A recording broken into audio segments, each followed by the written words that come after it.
Well, hello, welcome to the channel. My name is Johnny and you're watching Hillbilly Modeling. So this is going to be part 8 of our diesel tugboat here by Lindberg, which happens to be a model whose lineage goes all the way back to 1956 by a company called Pyroplastics. So, very old kit. It needs a little help and we've been doing our best to help it out. And I think I mentioned in the last video that we're going to go ahead and fit out our deck here with our little fenders and winches and all that stuff that we've been preparing because it's going to be really hard to do that inside these the bulwarks here once we get the superstructure in place. So we're going to concentrate on that. But first I think we got to do a little bit of detail painting. So let's go ahead and jump down to the bench and work on that. So the paint we're using is the black that we previously used before, for like the waterline and our pre-shading and that stuff. So, and yes, it is still thinned out for being used with the airbrush, but that's okay. I kind of like using this paint this way. You may have to put 2 coats on it, but it really comes out nice and smooth. So this is the hawse hole here for our anchor, and I guess you could pass other lines through it too. So we'll get this one painted up, and now you do have to be very careful here.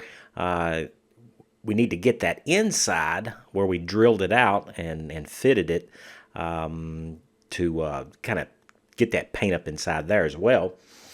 And then also we have our if I can remember what these are called. These are the chalk rings, I think. So we have one on each side of the bulwarks here, and we're going to use the same paint and paint those up, and pay attention, of course, to the hole in the middle. We'll make sure that we'll get that pass-through taken care of.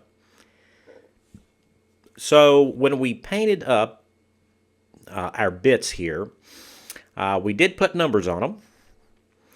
So we have 8 with numbers and 2 without. So if you remember, we kind of fit these for each position, so it was important to number them. And yeah, you can almost see the numbers there. So it's the odd numbers are on port and the even numbers are on starboard side. So that was my system of figuring out where they all needed to go. So all we got to do now is put them back into place. And also we do have this, I don't know if you would call it a bracket or whatever, but the bow bits go in there. So I'm going to use the Tamiya thick cement, which will really help cement this into place. So just want to make sure that if you have any squeeze out, it needs to go towards the inside. So don't overload it towards the outside edge there. And we'll just put it into place there and make sure that it's all lined up. Because these parts do have, they got a little bit of play there in their location. So just get them centered as much as you can. Then we'll go ahead and press these bits into place here. And once we have them all pressed in, and it is a tight fit because of the paint there, we can start working our way down the side of the bulwarks here with all of the pins bits that we have already figured out what holes they need to go back into.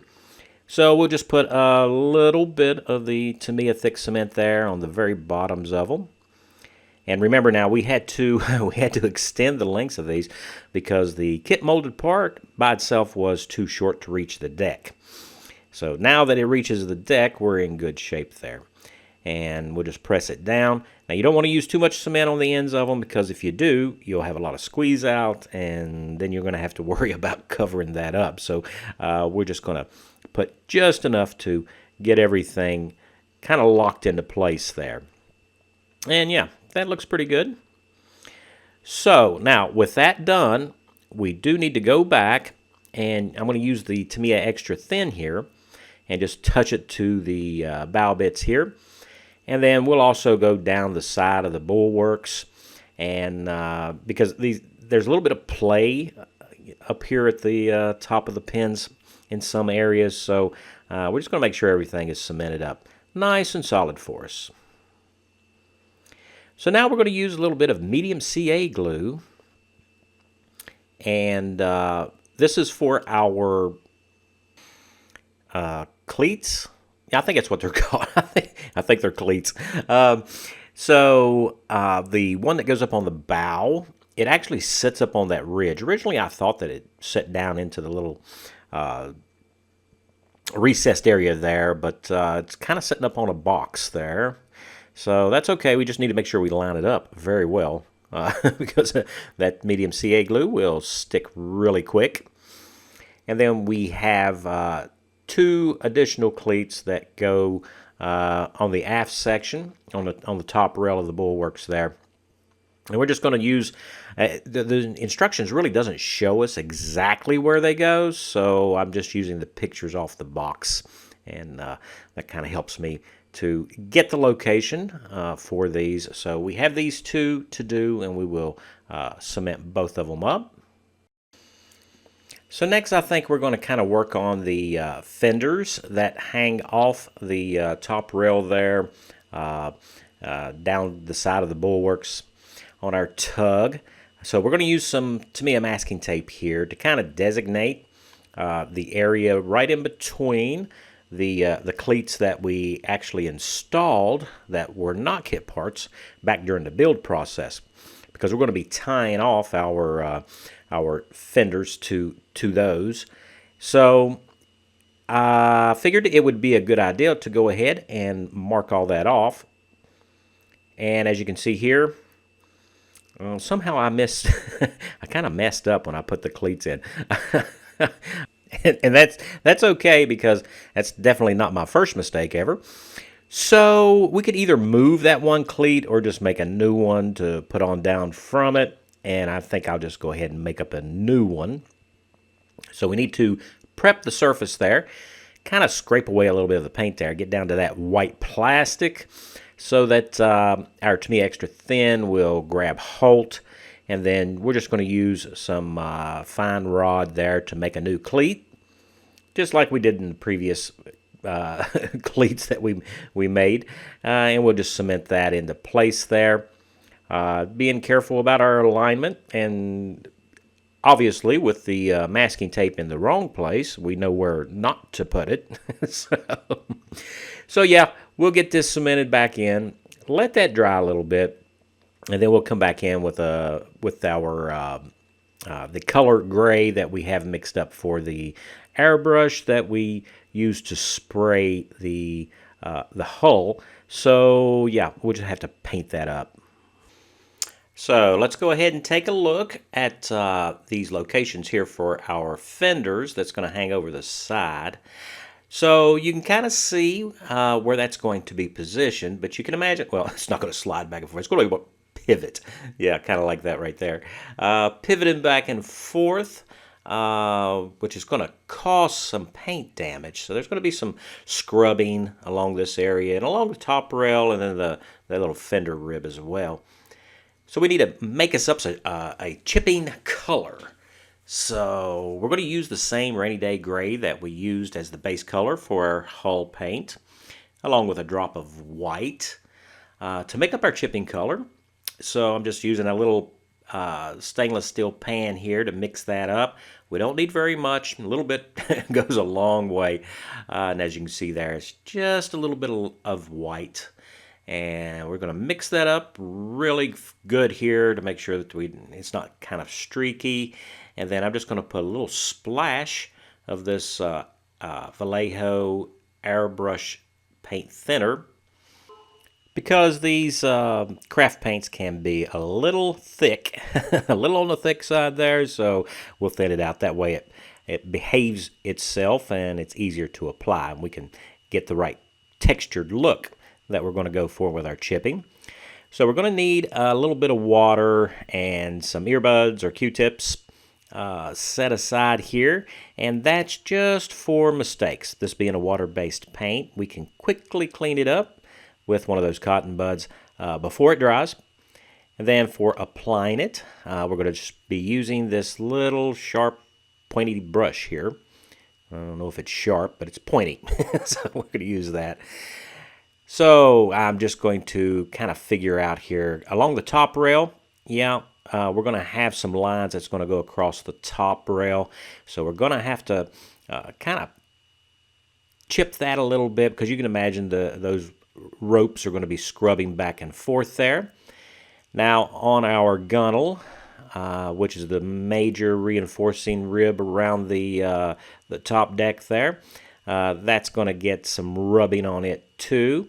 And here I'm just checking my vertical, using basically the water line of the vessel there to set up my vertical, because these are going to hang off of the top rail and hang straight down towards the water, because that's where gravity is going to want it to go there for the side fenders hanging over the bulwarks there.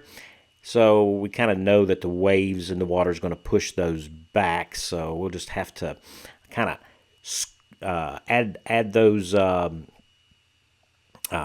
chipping and scrapes and everything, kind of in line here, staying within the theme there. We don't want anything wildly out of place.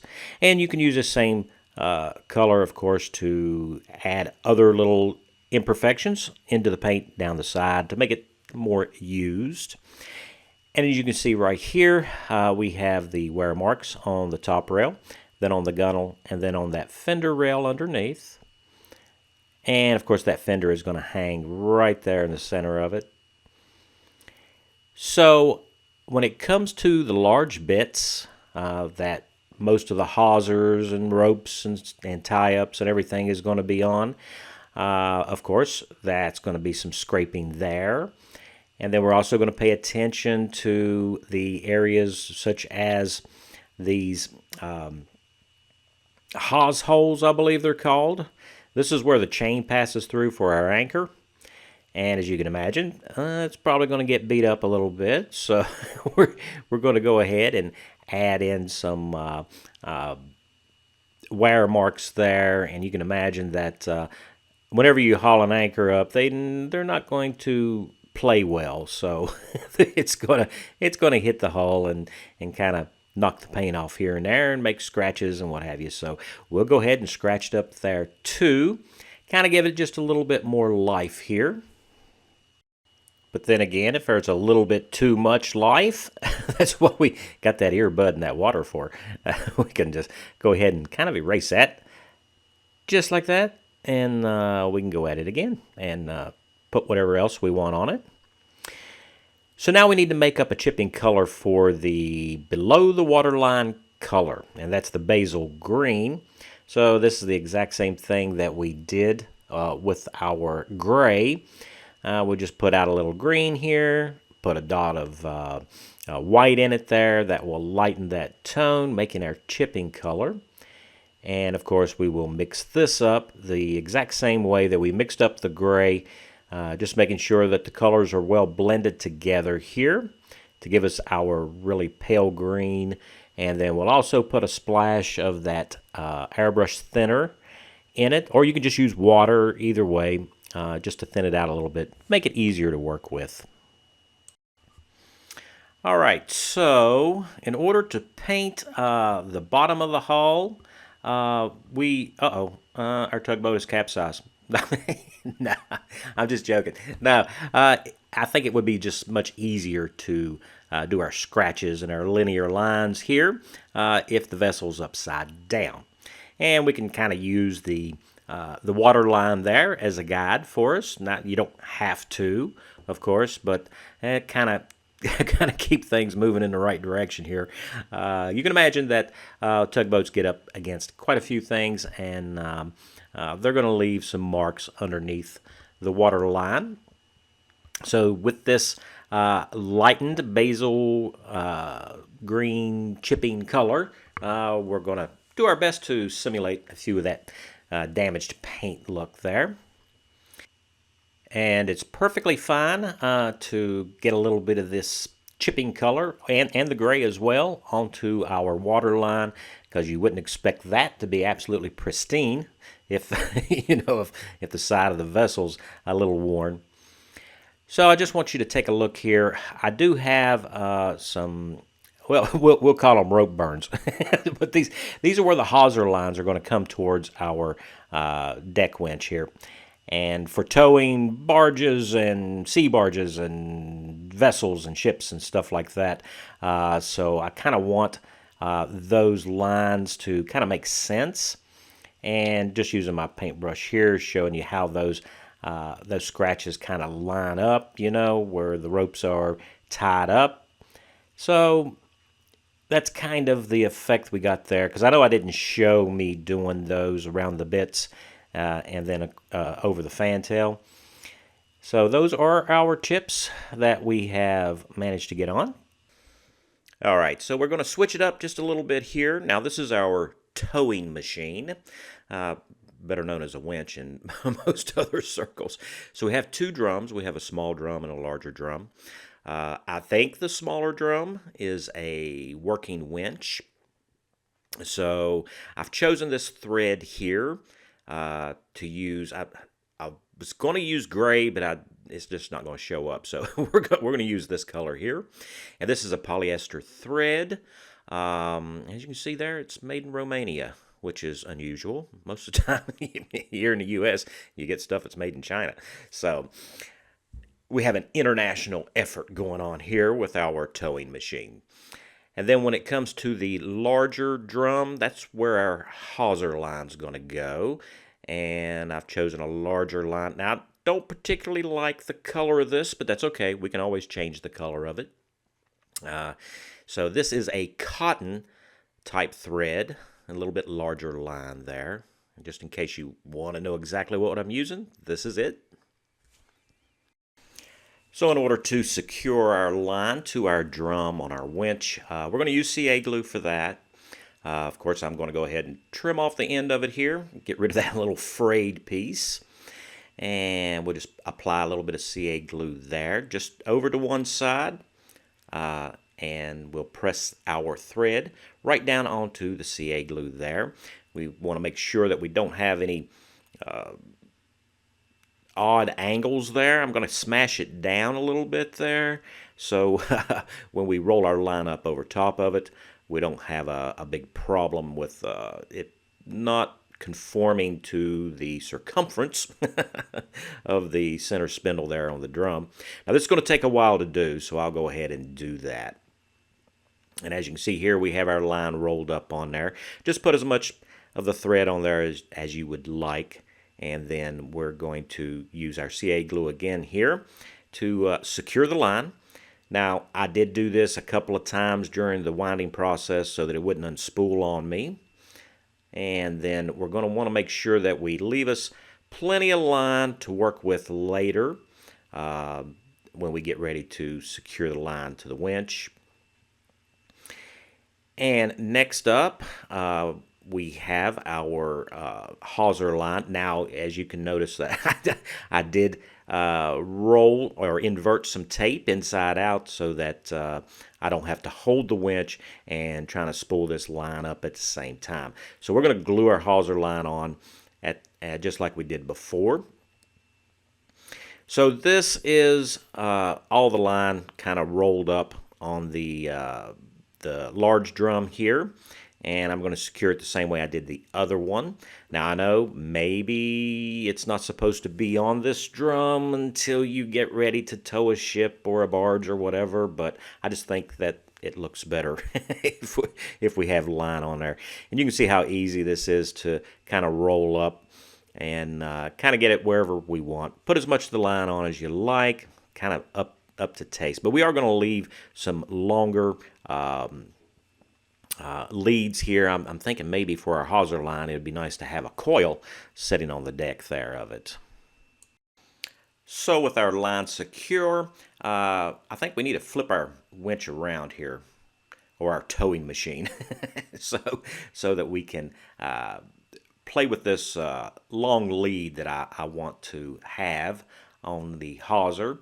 And so I'm thinking that it would be nice if we had a small coil attached to the deck there. so that, it looks like that we're kind of like a work in progress here, maybe getting ready to tow something. And I'm just kind of figuring out about how much line I want before we trim it off there. You don't want to end up with too little line. We can always shorten that later.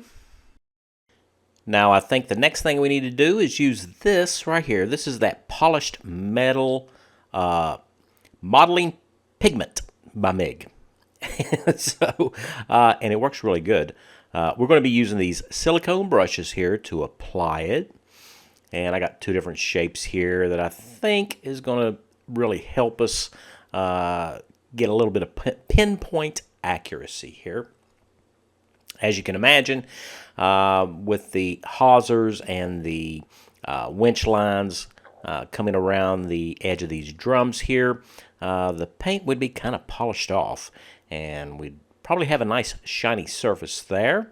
So we're going to do that, and then using the pointy silicone brush too, these ends that are on the shaft for our main hawser drum, that's what I'm calling it. we're going to polish those up because oftentimes the crews loop a hawser line or some other line around it to help pull it into the tugboat, and of course there wouldn't be any paint on those, so we're going to polish that off.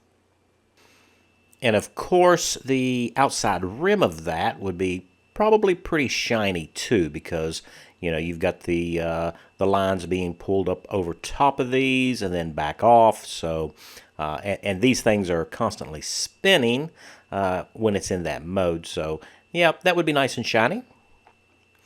We also have our bits here on the end of our towing machine.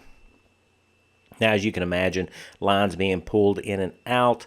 The inside of these bits here are going to be kind of polished off as well, with the friction from the lines being pulled in and out. And so we'll polish those up. And as you can see here, I'm just kind of doing a directional thing where I think all the contact is going to be. So since we got our polishing powder out, let's go ahead and take care of some work here. These are the hawse holes here where our anchor chain is going to come out of. And of course, there's not going to be any paint left on this, so we're going to go ahead and polish that off very carefully, of course. Mostly concentrating on the lower portion. And then, of course, we've got our chuck rings down further on the side of the bulwarks. Same thing here. You're passing lines through these, then there would be little to no paint left there. So we'll just polish that up a little bit. And we can't forget about our bits here. And these are where these hawse lines and tie-up lines and everything is going to be attached. So, of course, we're not going to have any paint there. So we'll go ahead and clean that up. Well, not clean it up, but polish it up. So it kind of dawned on me it was a little difficult getting all the way around these. So I'm just using a piece of that cotton line that we used for our hawse line for our towing machine. And we're just kind of working it around each one of them there, spreading out that polishing powder there so that we can get a more realistic look around each one of our bits here. Now, with all of our metal polishing done, we can go back and work on these lines here that we've got coming off of our towing machine. So I'm going to take a piece of cardboard and I'm just going to tape this down to my mat. That way I can move this assembly later without detaching it from anything. Next up, I need a building platform or a working platform on top of this piece of cardboard. So we're going to roll some this purple masking tape here inside out. This is the low tack stuff. And that's going to give us a pad in which to stick our winch and also to coil our hawser line, which is important. We need to be able to pull that loose later. And I've had success here in the past working this way by coiling lines. So we're going to do it again. So the area that we have to work with is a 2" by 1.5" square. So we're just going to go ahead and mark that out on the tape. And to make sure that I stay inside the lines there, we'll just take and put a border of tape around it there, kind of making this a little rectangle. And everything that we do needs to stay inside this line, because this is the amount of deck space that I've allotted for the coiled rope along with the winch, say, towing machine here. So I do need to get that center, and there we go. And we just press it down, make sure it sticks to the tape. And we need to separate our lines here, pull the winch line back out of the way. And now we can start working with our coil. So the beauty of doing it this way is that if your circle isn't a circle, or it's, you just don't like how it looks, and it's okay that it's not a complete, a perfect circle, because that's more realistic. But as you're putting it on, you can always pull it back up off of this low-tack masking tape, and you can redo it. And just keep coiling it around, and you want to make sure that each coil touches the next coil, and they're kind of in contact with one another, along the sides there. And the reason why is because we're going to kind of glue all this together as a single piece once we get done with it here. So just coil up as much as you like. So now comes the really fun part. We need a loop in the end of our hawser.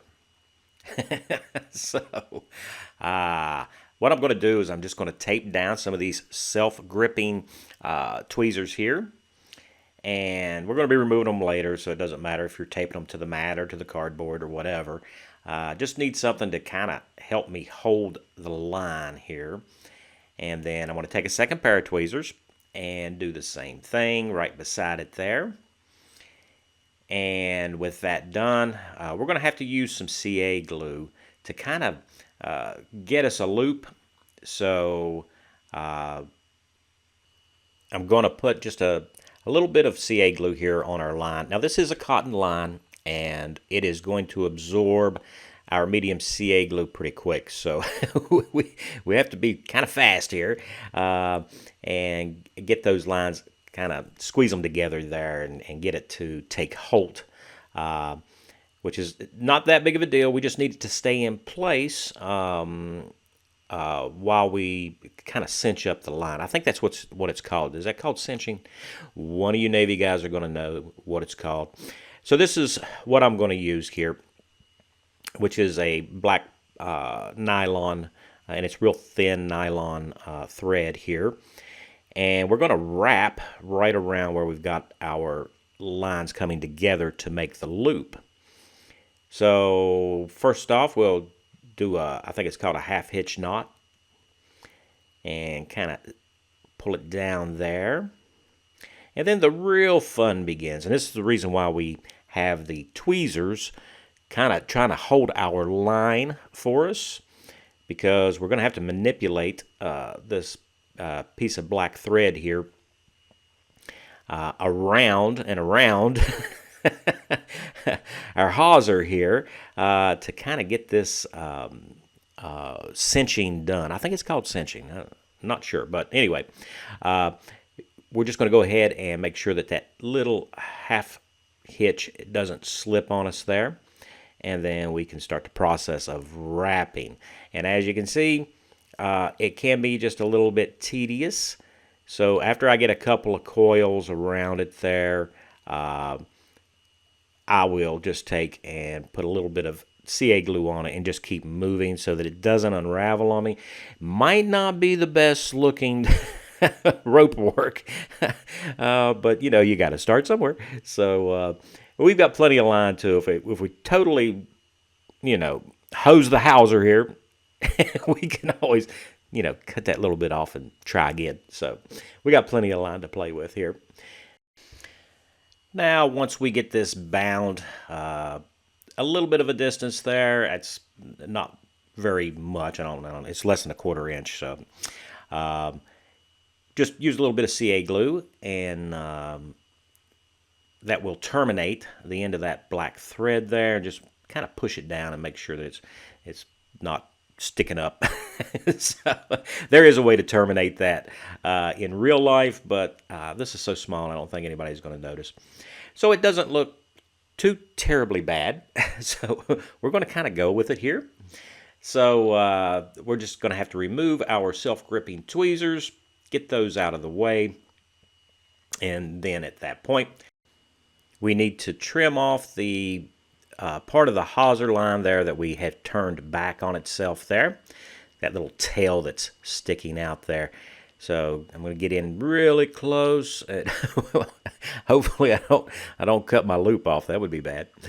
And as you can see, I didn't do a real good job there of getting it cut really close. I guess probably a better thing would have been to have laid it down on the cutting mat and just use the hobby knife to do it. But, you know, well, we're here now. So got a little bit of fuzz there I need to pull off.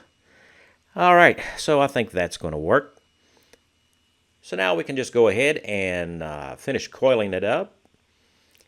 Get the right length that we want kind of sticking out from our coil here. And with that done, I'm going to change the color of it because I think it's too bright. I don't know. It's probably exactly the color it's supposed to be. But I want mine a little dirtier and darker, so I'm just going to use the Tamiya brown panel liner here and give it a little bit of, well, okay, a lot of pigment here. Now, since this is a enamel product, we're going to have to wait several hours to make sure that it's dry. And I do recommend, personally, since it's being absorbed up into cotton, give it overnight. You know, it's probably dry before then, but yeah, giving it overnight will be fine. That way you just don't risk it interfering with the next thing we need to do to it. So just make sure it's completely dry. And that next thing that we're doing is the watered down PVA glue. So this is just white glue, 50% glue and 50% water. And we used it before working on our fenders and all that. So we're going to use it to stiffen up the rope. So the ideal here is that when our PVA glue dries, we'll be able to pull the coil and the towing machine and everything up off of this low tack masking tape and just to apply it directly to the model. Okay, so here we go. This is our towing machine or winch, but I still haven't figured out yet what we're going to do with our actual winch line here. But our hawser we've got, it's still a little bit wet. So I'm going to have to let that completely dry, and then we'll figure out what we're going to do with this right here. Didn't get as far along in the build as I would have liked to. I really wanted to get our bow fender here on, and also the side fenders there. Get those all installed. But hey, you know, it's not a race, it's modeling. So, but we'll get this part figured out. And then I got to figure out how to make this bow fender here actually stick to the bow, because it has this very large cavernous space. So it doesn't really touch too much. So we're going to have to figure that out. We don't want it falling off of our tugboat. That would be bad. So I guess that's it for this video. We've kind of run out of time. So a special thanks to all my subscribers. It's because of you guys I keep making these videos, and I hope that you enjoyed this one. And if you're new to the channel and not a subscriber, I hope today I earned your subscription. So we'll pick right back up where we left off here come Friday. So I hope to see you guys then. Y'all take care.